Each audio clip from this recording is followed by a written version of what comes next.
Islands are situated in the North Pacific Ocean, forming a chain which extends about 1,200 miles west-southwest from Alaska Peninsula towards Siberia to form the southern boundary of the Bering Sea.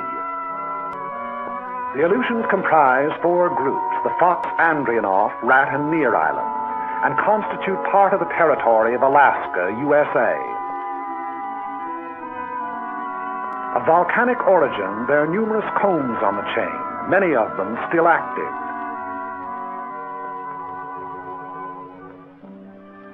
The coasts are rocky and surf-worn, rising immediately from the water in steep, bold mountains.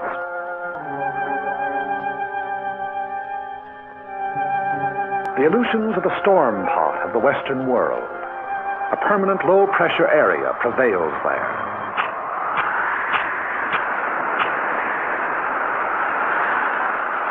Cold air masses from the polar regions flow with a shearing effect against the warm, moisture-laden air masses over the Japanese current to form cyclonic disturbances.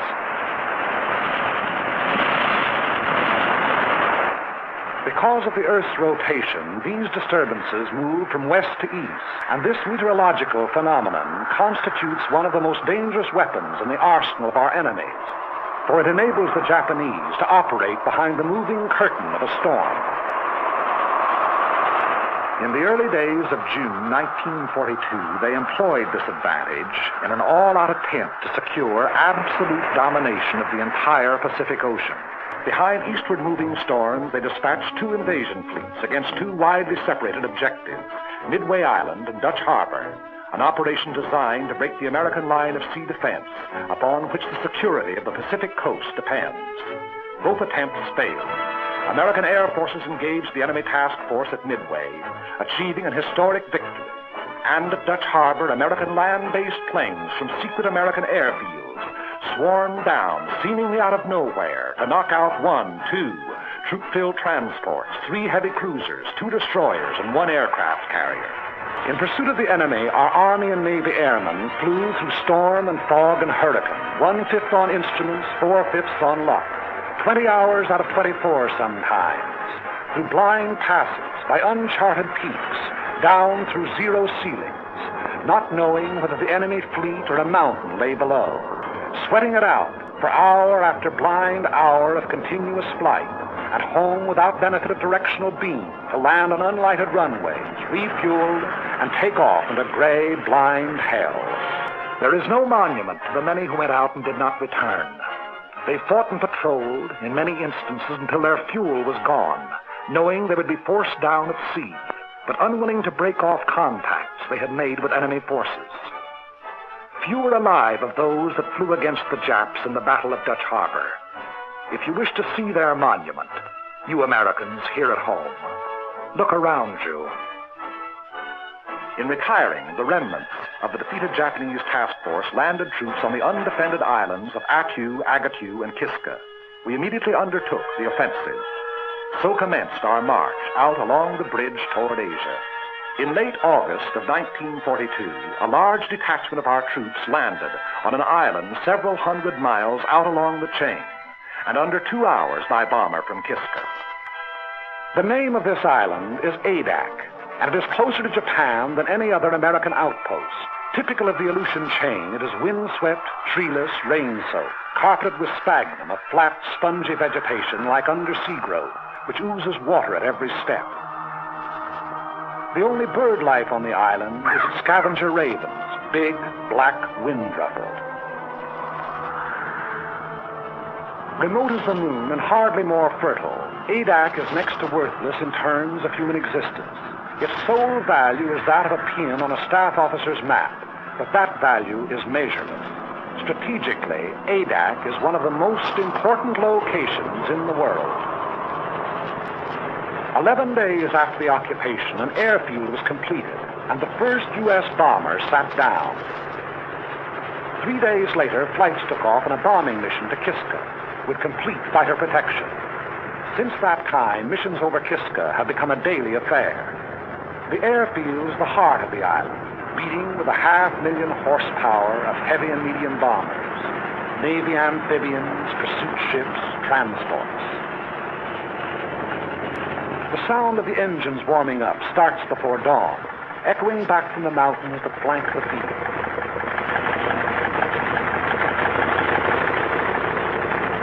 Every day, weather permitting, the bombers take off on at least one mission.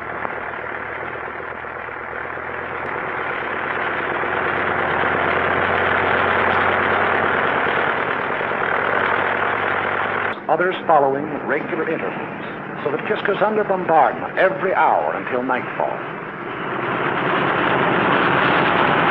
Standing guard over all the defense installations, coastal batteries, anti-aircraft emplacements, machine gun posts. There is nothing vulnerable about ADAC any longer.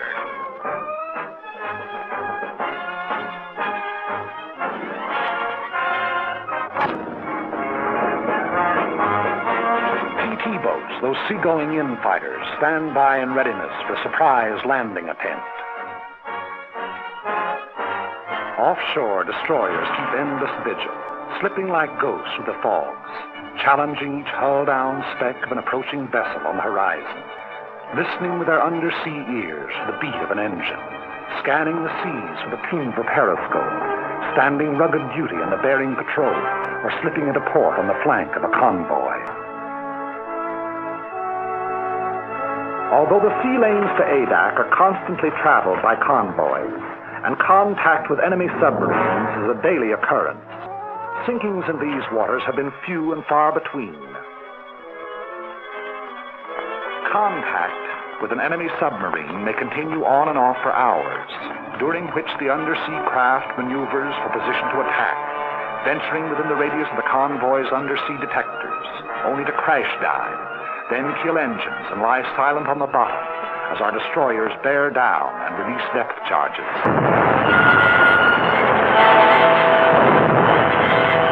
Our destroyers and Navy reconnaissance have held the undersea enemy well in check. The flow of men, munitions, and supplies flows ceaselessly on. The task of furnishing every American expeditionary force with the materials needed in carrying the fight to the enemy falls to the Army Service Forces.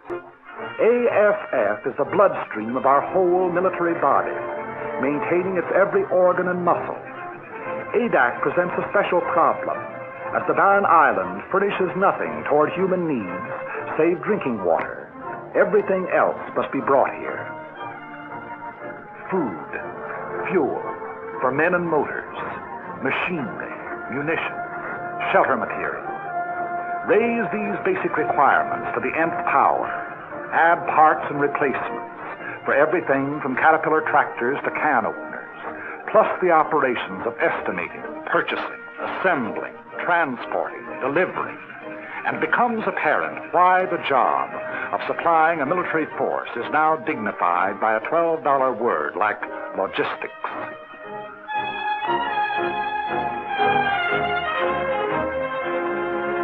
Since the original landing, the manpower of ADAC has been constantly augmented.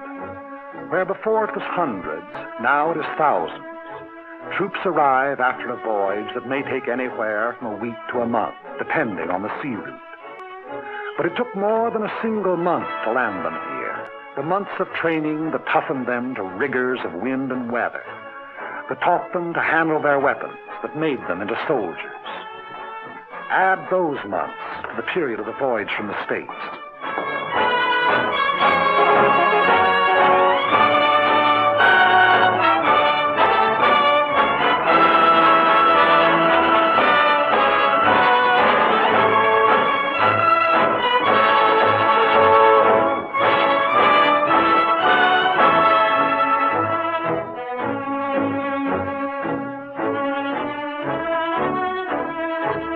On Adak, down-eastern accents mix with Texas drawls and Middle Western twangs and Brooklynese.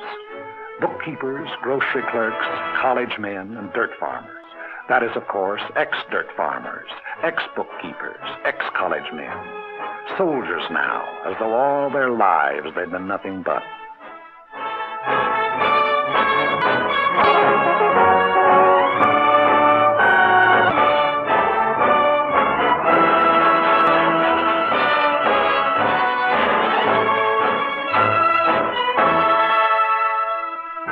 Orders for the day, special orders and news, appear on the bulletin board. Since newspapers and magazines are usually from a month to 3 months out of date, these radioed news flashes are the only means by which the soldier knows what's going on outside.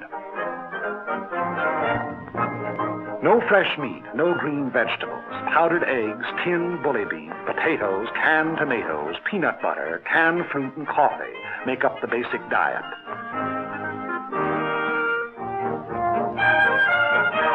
And biscuits, barrels full of biscuits. Appetites are huge. Officers and men attend the same mess. As often as not, an officer doesn't display the insignia of his rank.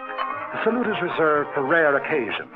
Discipline does not suffer. Customary military formality is relaxed, plain, simple necessity taking its place.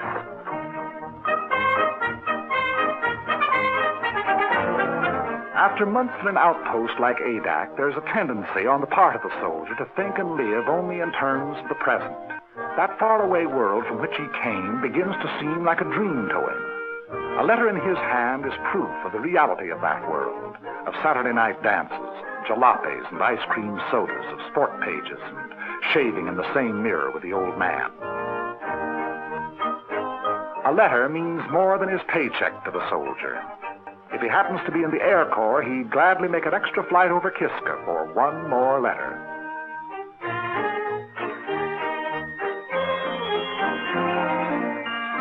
No moving pictures, no stage door canteens or USO, no girls, pretty or otherwise.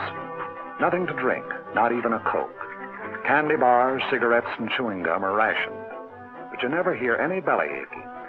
The extraordinary fact is that morale actually gets stronger the closer troops come to the enemy. On Adak proper, morale is first rate.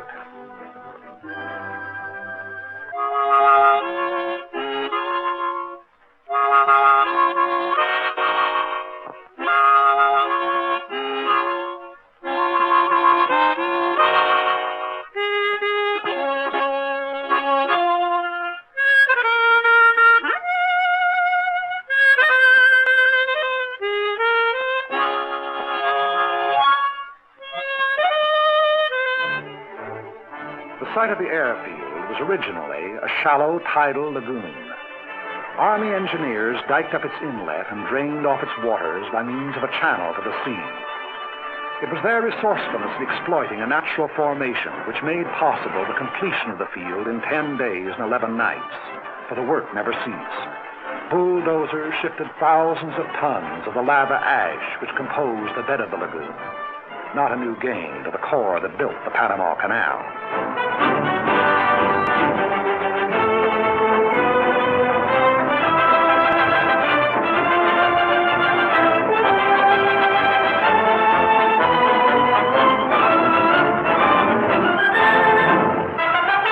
As the waters receded, grading crews followed, leveling and impacting the area in preparation for the final surface.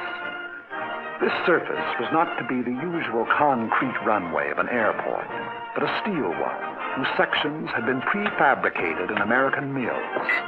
It was put down by the infantry, of course, in 36 hours.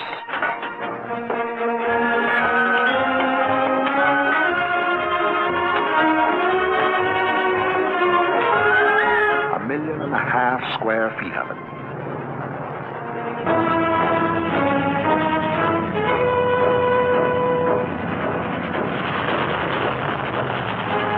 From then on, only the severest weather kept our planes grounded.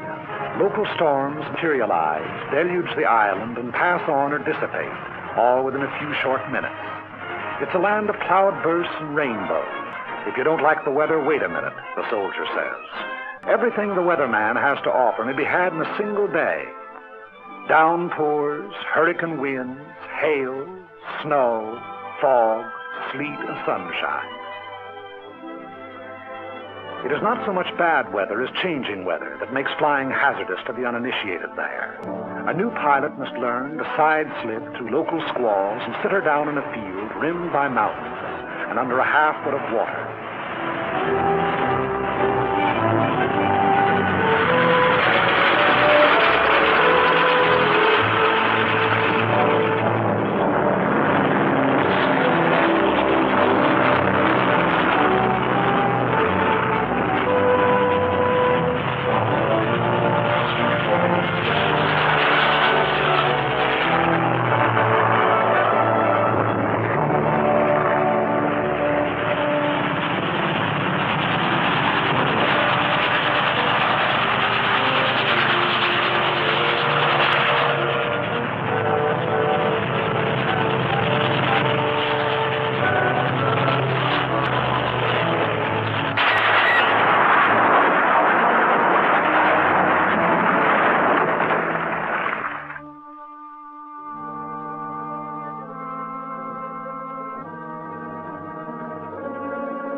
The greater percentage of casualties, however, occur in the anti-aircraft fire over Kiska.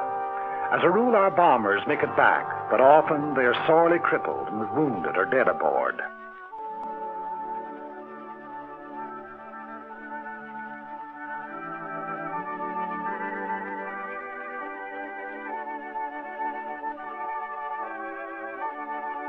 In my father's house are many mansions. If it were not so, I would have told you. I go to prepare a place for you, and if I go and prepare a place for you, I will come again and receive you unto myself. And where I am, there ye may be also. And whither I go, ye know, and the way ye know.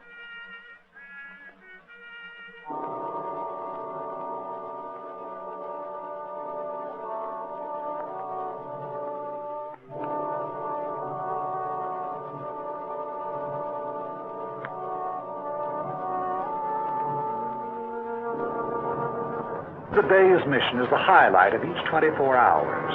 Eyes turn skyward and ears strain for the faint beat of approaching engines. At the first sound, an alert is flashed to the ground defenses. Units clear for action. Anti-aircraft and machine guns are stripped, ammunition broken out, and everything is put in readiness for an enemy who may be tailing our flights home.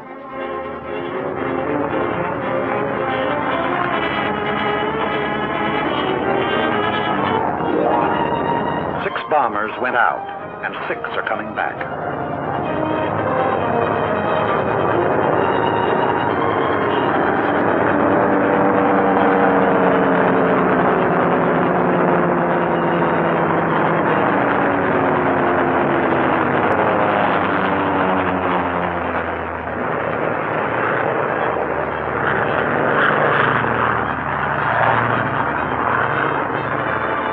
A first ship lands. The remainder circle the field, another coming to Earth each time around.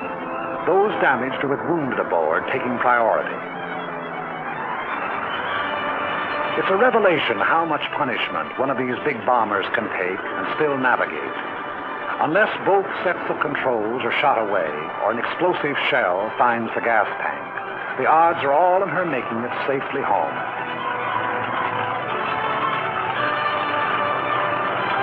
Anyone who's been over will tell you that the most wonderful ride in the world is a ride back from Kiska. No matter if 2 engines have conked out and daylight is pouring through the wings, there's just something about the scenery on the way home.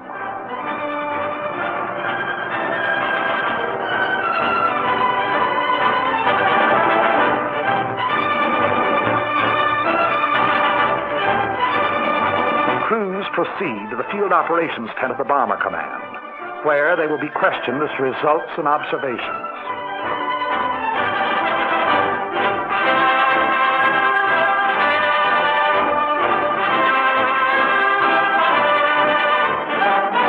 Their jigsaw reports, taken singly, are compared and cross-checked until a complete and accurate record of the operation has been assembled.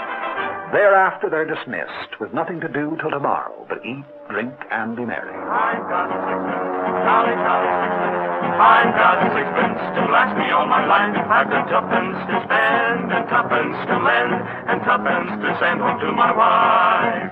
No cares have I to grieve me, no pretty little girls to deceive me. I'm as happy as a king, believe me, as we go rolling home. Rolling home, rolling home, rolling home, rolling home, by the light of the silvery moon. Happy is the day when the airman gets his pay, as we go rolling home. But ADAC's tomorrow begins today with a directive from Kodiak Island. A photographic ship accompanies missions to Kiska. It's tasked to follow the bombers over their target, recording the immediate results of the bombardment, also enemy defense activities, new installations, camouflage. These photographs are studied by specialist interpreters and submitted with General and his staff officers, Colonel William Prince and Colonel C.M. McCorkle.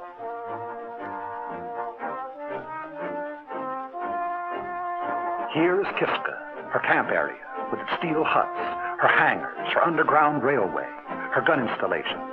Kiska, one of the hottest spots on the earth, or above.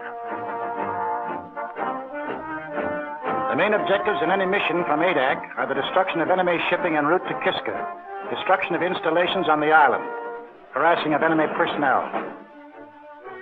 When the broader aspects of the operation have been decided upon, the senior officers of the bomber and fighter units work out its details. Among considerations in planning a mission are the type of aircraft to be employed, the weight and type of bombs, the time, altitude, and direction of the attack. All of these are interrelated, a change of one influencing all the others. The overall determining factor is weather. For this reason, the Navy meteorologist plots his charts up to the very time of takeoff. A change of weather at the last moment may mean a complete revision of tomorrow's plans. Tomorrow is Sunday.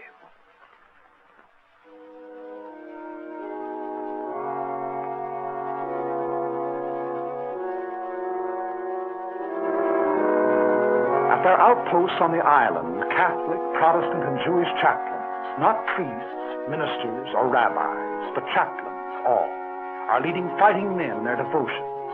Under the snows of an Aleutian mountain, these defenders of the faith exercise the first of their four freedoms.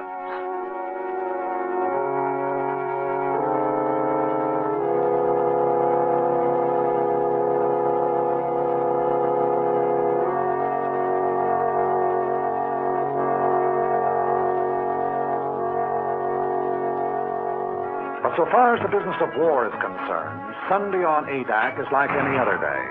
There's a mission going out at 13 o'clock. Bombs must be brought down to the field from their camouflage duct.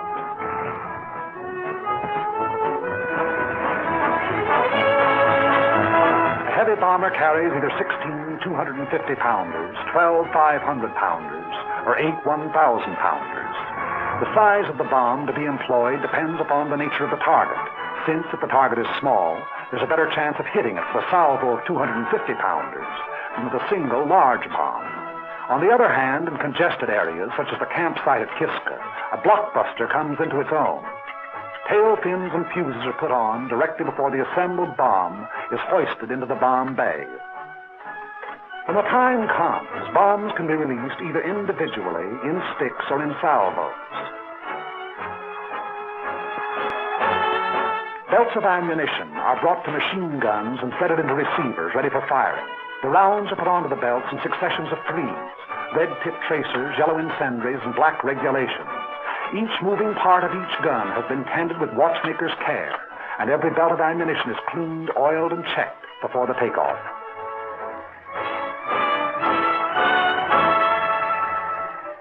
It is 12:40 o'clock, and the pilots who are going to fly the mission receive final instructions.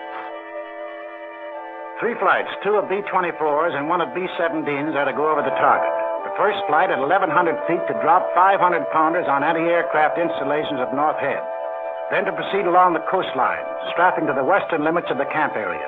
The second flight at 7,500 feet to drop 1,000-pound bombs on the camp area. The third flight at 4,500 feet to destroy hangars with 500-pound bombs. Second and third flights to follow at intervals of 45 seconds. 3 fighters to precede each bomber flight at 600 feet, and 3 fighters to afford overhead protection from enemy aircraft.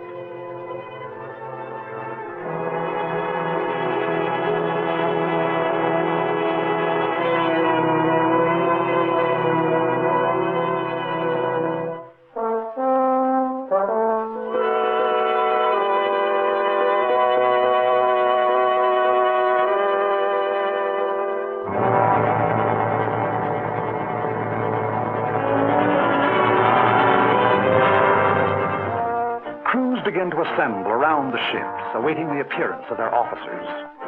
A bomber crew is a team, and the longer it's together, the better the teamwork. Theirs is a mutual responsibility.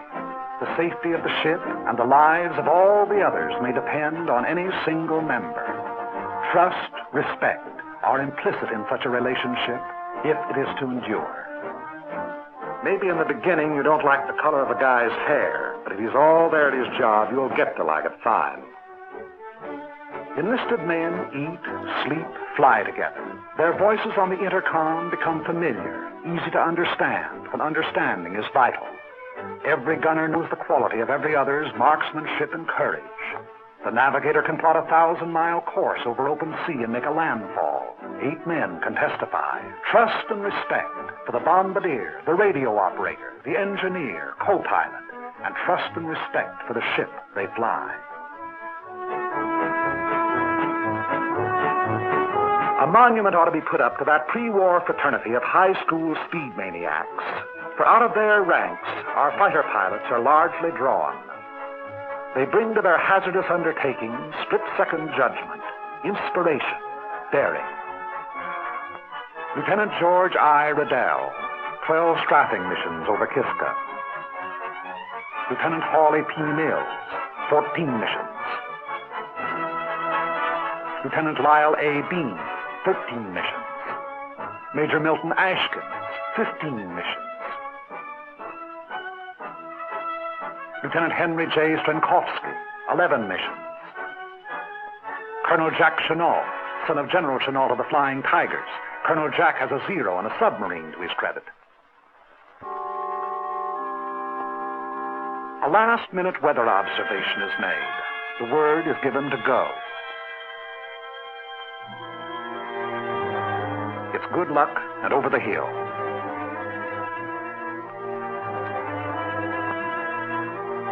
The aerial camera goes aboard.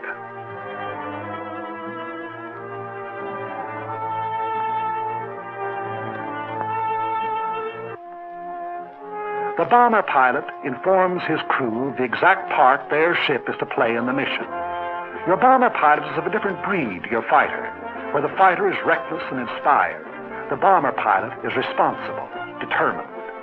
Because of the size and imponderability of his ship, there are no last-moment decisions for him. And besides the big, intricate, costly piece of machinery that a heavy bomber is, he has the lives of 6 or 8 others to think about. 100 men, 9 bombers, 12 fighters, are setting out to attack and immobilize 10,000 men behind naval and military defenses. This is the significance of aerial supremacy. But behind this supremacy lies the enormous system which makes it possible for the ships to take off. ASF, Naval Convoy, Army Air Transport, the Corps of Engineers, Army and Navy Intelligence, Signal Corps, Ordnance, and Ground Forces. These have done their part for today. The stage is set. Rehearsals are over. The actors are ready. The curtain is going up. But this is no make-believe drama. They will be playing for keeps.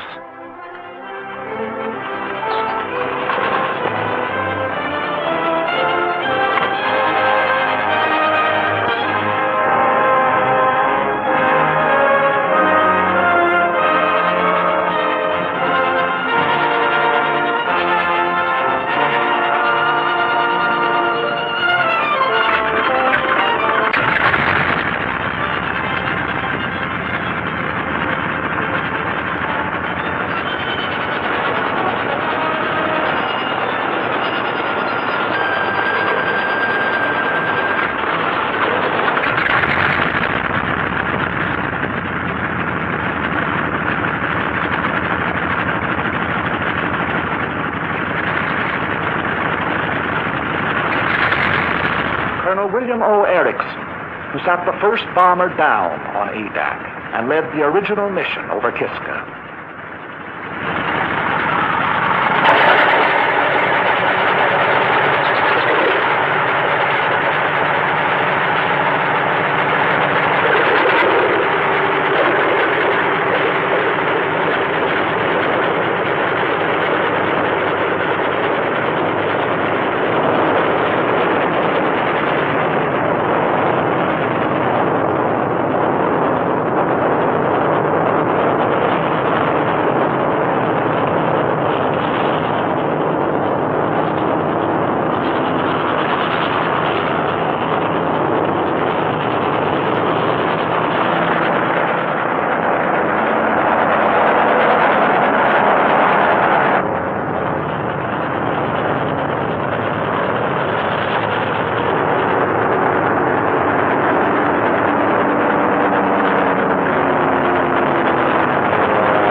The thunder of engines makes the earth tremble and the ravens rise.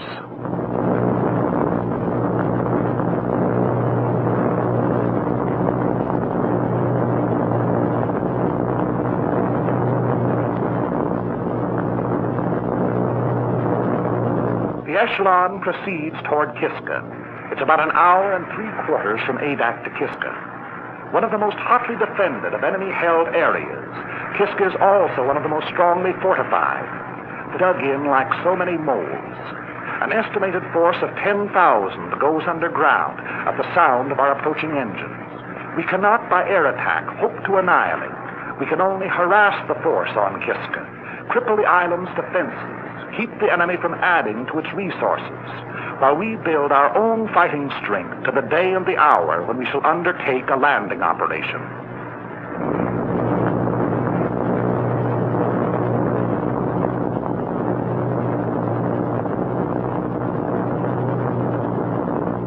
Radio contact is maintained between the bombers and Adak throughout the flight, which proceeds at military speed, 165 miles per hour.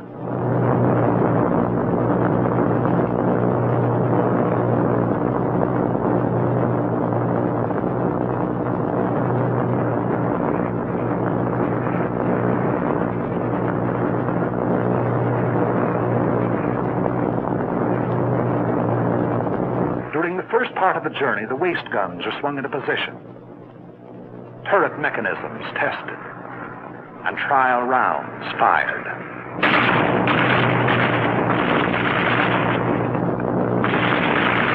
Time moves slowly going out to the target. Crew members have even been known to play stud poker. The route is quite familiar by now. Many pilots and crews have made the flight 25, 30 times.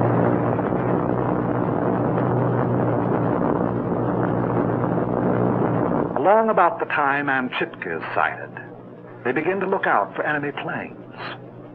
The men whose regular job it is say no matter how often a fellow's gone over, he always feels funny up there over Kiska. At a signal from the squadron leader, the pilots will open throttle, and the planes will go into the bombing run. For 1.5 to 2 minutes, they will proceed at level flight in an absolutely straight line toward the target, thereby enabling the bombardier to make his computations: wind velocity, speed, temperature, altitude, drift. There can be no deviation whatever in the flights if the bombs are to find the target. 10 miles and 3 minutes from the objective. Before Kiska Volcano, the mission deploys, each flight going to its designated altitude in preparation for the run. The enemy will endeavor to throw the flights off their runs, and to this he will bring all his firepower to bear. The earth below will blaze with hatred. Our ships will heave and rock in the ack-ack. Machine gun bullets may make a filigree of their wings. High explosives may open up holes big enough for a man to crawl through.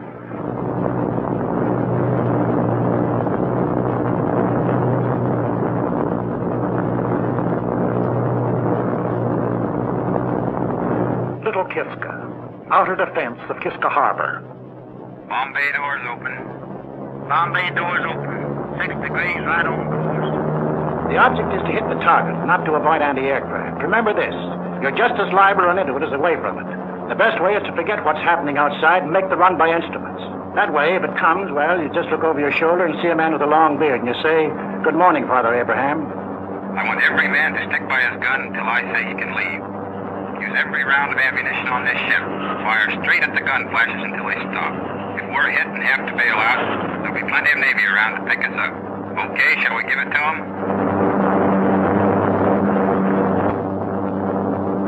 Kiska.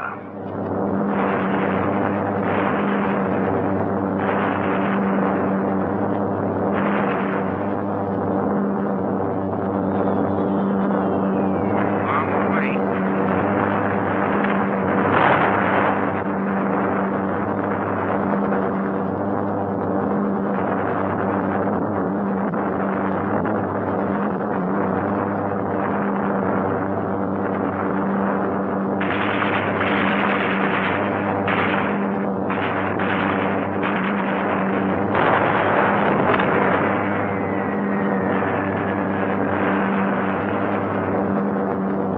What result? Bad hit. Enemy aircraft at 3 o'clock.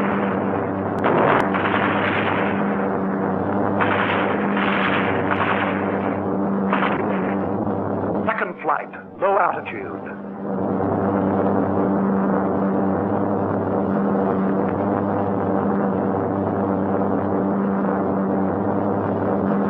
Once again over lightly.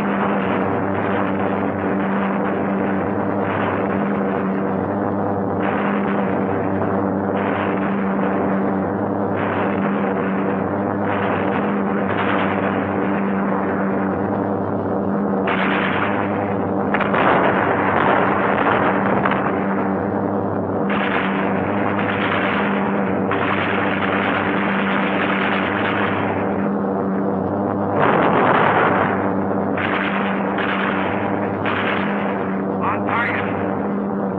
Let him have it.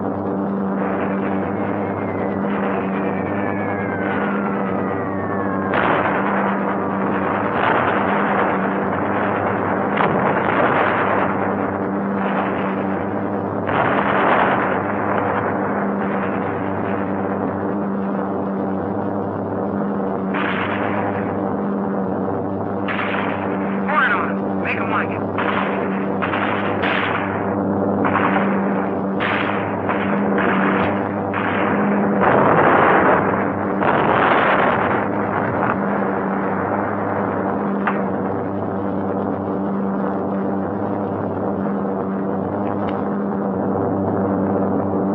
Third flight at 4,500 feet.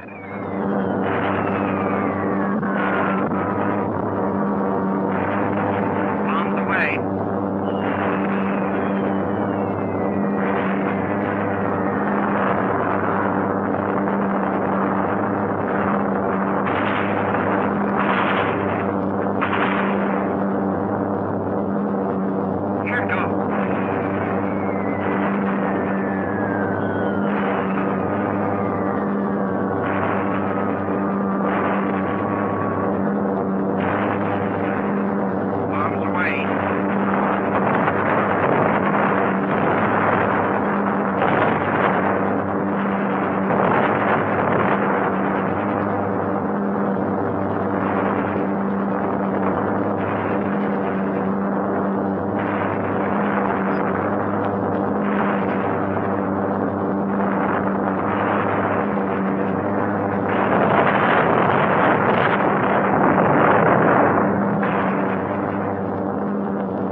Back in too, Gunner. Okay. Voice Gunner. Okay. Radio man. Okay. Up turret. I got a slug in more, but I'm okay. Turret. Okay. No. Okay. Kiska's hangars are destroyed, burning. Our bombs found the target. 9 bombers came out, and 9 are going home.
The Aleutians are a string of island bases extending over 1,000 miles westward from the Alaskan Peninsula.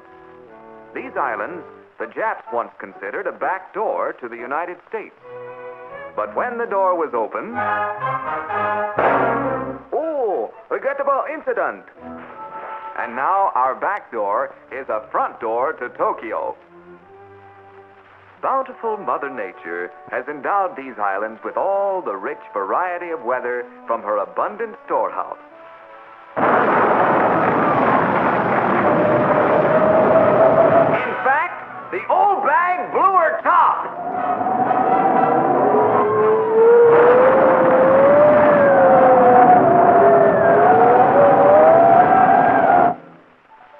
My gracious, such conditions are almost unbelievable.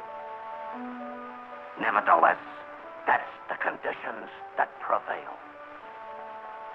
Due to these rapidly changing weather conditions, the GI is constantly faced with the problem of what to wear. Here, a soldier sets out on an important mission.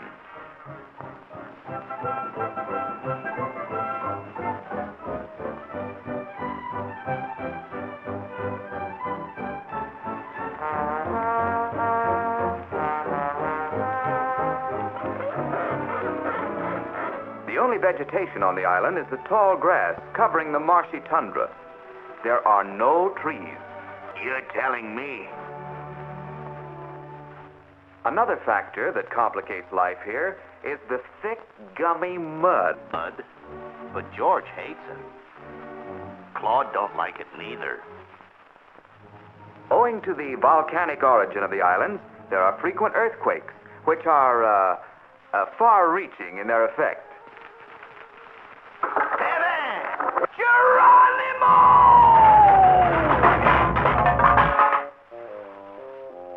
It often gets quite breezy up here. However, these willy-waws, as they're called, die down as suddenly as they arise.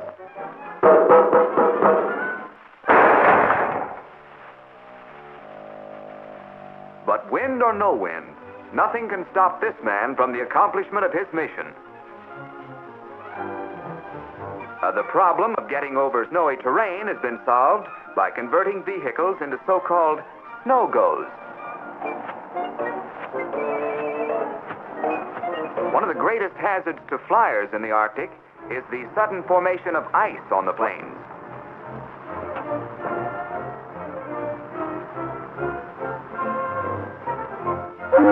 Well, what's this? Oh, it's him again. again.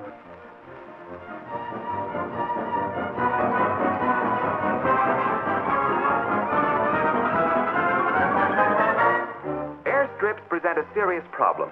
It's almost impossible to keep their surface entirely free of moisture.